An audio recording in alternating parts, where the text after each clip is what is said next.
કિલોમીટરની અંદર ધૂન ભજન કરવા જાય છે।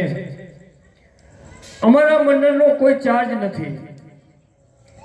અમારા મંડળના નિયમ અનુસાર 11 વાગ્યાની આસપાસ અમારા મંડળના એક સભ્ય માથે ભાવરૂપી મટકી લઈ અને મટકી રાસ લેશે। એ રાસ પૂર્ણ થયા બાદ આપ જ્યાં બેઠા છો, આપ જ્યાં બિરાજમાન છો, ત્યાં એ ભાવરૂપી મટકી ફેરવવામાં આવશે। એ મટકીમાં દાન આપવું પણ ફરજિયાત નથી। એ ભાવરૂપી મટકીને તમે 2 હાથ જોડી વધાવી લેશો તો પણ અમે તમારા દાન આપવું યોગ્ય સમજી અને અમારા શિરોમણી રાખશું।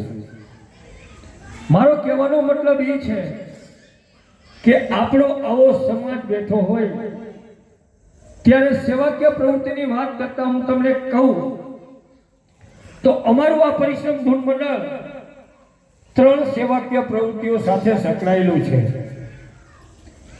એ 3 સેવાકીય પ્રવૃત્તિમાં અમે પહેલું પ્રાધાન્ય અભ્યાસને આપીએ છીએ। વડીલો, ભાઈઓ, બહેનો, અત્યારના સમયમાં માનવી પાસે જો અભ્યાસ નથી